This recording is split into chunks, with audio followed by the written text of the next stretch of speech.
আসসালামু আলাইকুম। আমি আজকে আপনাদের জন্য আবার নিয়ে এসেছি একটা নতুন রেসিপিটা আপনারা কিন্তু লাস্ট পর্যন্ত দেখবেন। আমি আজকে আপনাদের জন্য একটা মাছের রেসিপি রেসিপিটা হলো রুই পোস্ত। চলুন তাহলে রুই পোস্ত কিভাবে বানায় আপনারা দেখুন।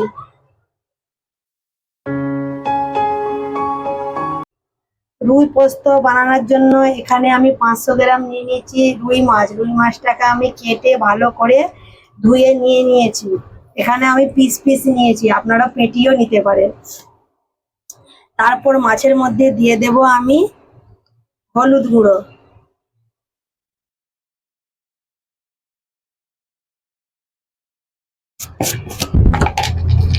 তারপর দিয়ে দেব নুন,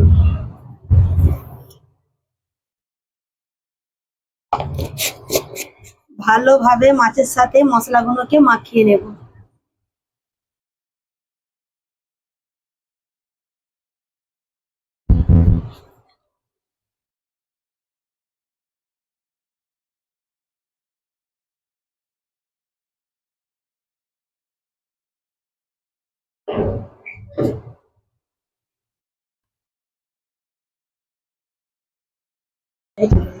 মশলা ভালোভাবে মাছের সাথে মাখিয়ে নিয়েছি।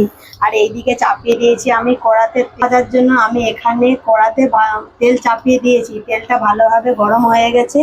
এর মধ্যে দিয়ে দেব আমি সামান্য পরিমাণ হলুদ গুঁড়ো দিলে কি হয়, মাছটা ভাজার সময় বেশি ছিটকায় না।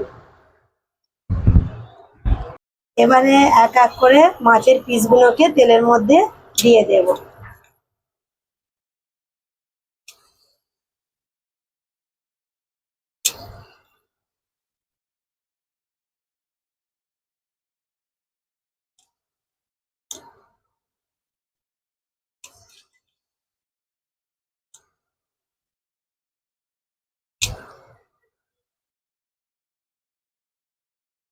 আর একটা কথা আপনাদেরকে বলে দিই, যখন আপনারা মাছের পিসগুলো তেলের মধ্যে ছাড়বেন তখন একটু ফাঁকা ফাঁকা করেই ছাড়বেন, কেননা একসাথে জড়িয়ে জড়িয়ে ছাড়লে দুটো একে অপরের সাথে জড়িয়ে যেতে পারে। এই কারণে যখন দিবেন একটু ফাঁকা রেখেই দিবেন, একসাথে জড়িয়ে দিবেন না।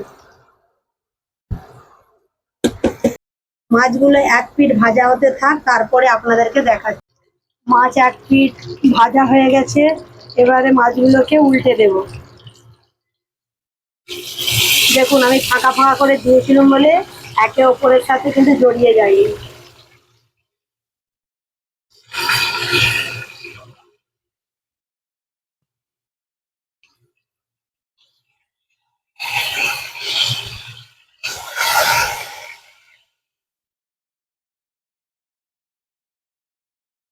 আর এক পিঠ আমি এইভাবেই ভেজে নেব। দু পিঠ ভালোভাবে ভাজা হয়ে গেছে, এবারে মাছগুলোকে তুলে নেব।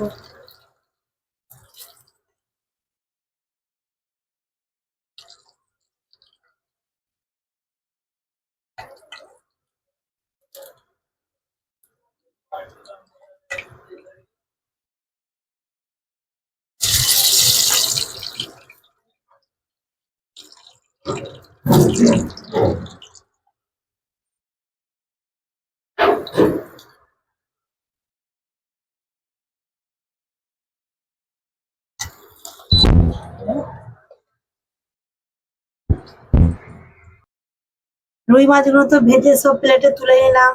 তারপর আমি রুই পোস্তর জন্য কিছু মশলা বেটে নেব। নিয়েছি আমি পোস্ত, চারমগজ, আর নিয়েছি আমি কাজু বাদাম।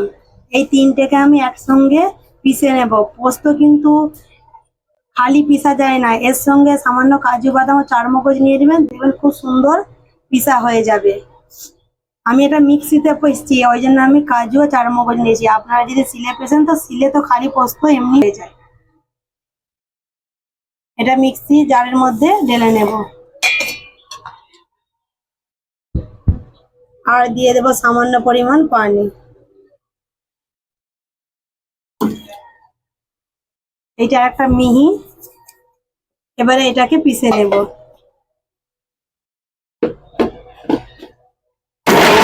পোস্তটা পিসা হয়ে গেছে। এবার ওই মিক্সি জারের মধ্যে আমি টমেটো আর কাঁচা লঙ্কাটা পিষে নেব।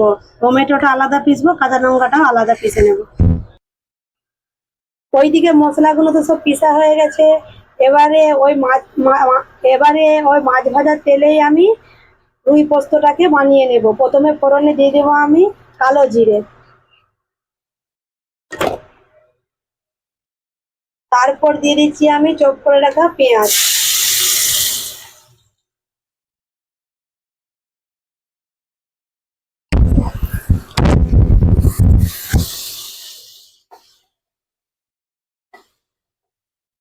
পেঁয়াজটাকে তেলের সাথে ভালোভাবে নাড়িয়ে নেব।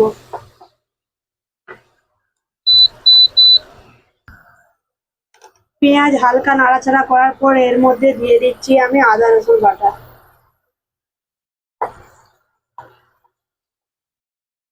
আদা রসুন বাটার পেঁয়াজটাকে আমি লাল লাল করে ভেজে নেব।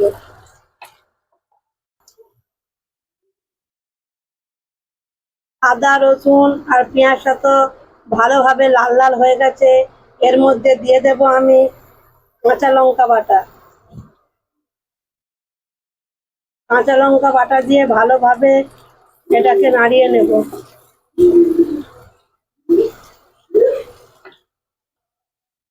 কাঁচা লঙ্কা বাটা ততক্ষণ নাড়াতে হবে যতক্ষণ না কাঁচা লঙ্কা বাটা দিয়ে কাঁচা গন্ধটা চলে যায়। ভালোভাবে নাড়াচাড়া করার পর কাঁচা গন্ধটা চলে গেছে। এরপর এর মধ্যে দিয়ে দেব হলুদ গুঁড়ো, তারপর দিয়ে দেব স্বাদ মতন নুন।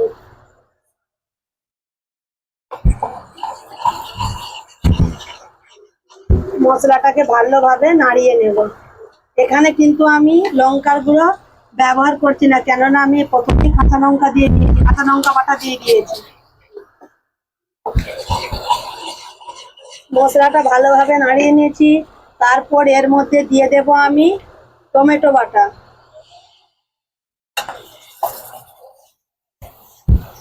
টমেটো বাটা দিয়ে ভালোভাবে কষিয়ে নেব। মশলা দিয়ে তেল ভালোভাবে ছেড়ে গেছে। এবারে দিয়ে দেব আমি চারমগজ, কাজু আর পোস্ত বাটা।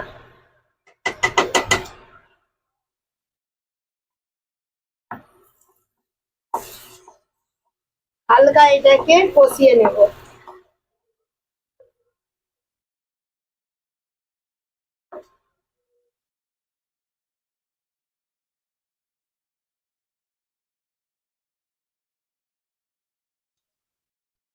হালকা কষিয়ে নিয়েছি, দেখুন তেলটা কত সুন্দর ছেড়ে গেছে। তারপর এর মধ্যে দিয়ে দেব আমি পানি।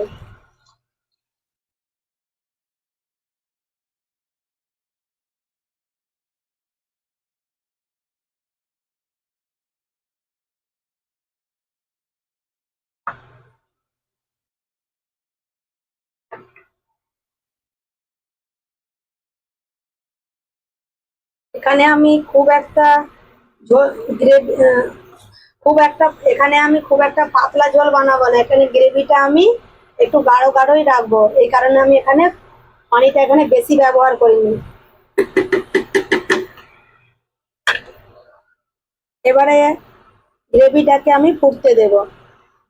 গ্রেভিটা ভালোভাবে ফুটে গেছে। এর মধ্যে দিয়ে দেব ভেজে রাখা মাছ।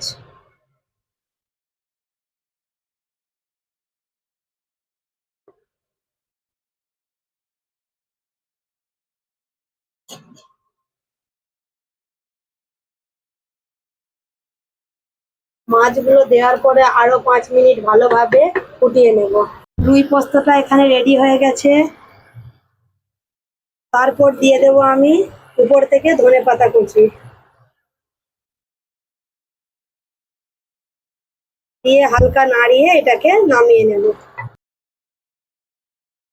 আপনারা তো পুরো ভিডিওটা দেখলেন যে আমি কেমন করে রেসিপিটা বানালাম। আপনারাও বাড়িতে ট্রাই করবেন এবং আমাকে কমেন্টে জানাবেন যে রেসিপিটা আমার কেমন হয়েছে। যদি আমার রেসিপিটা আপনাদেরকে ভালো লেগে থাকে তাহলে আমার চ্যানেলটিকে লাইক সাবস্ক্রাইব করে দেবেন আর নিজের বেল আইকনটাও দাবিয়ে দেবে।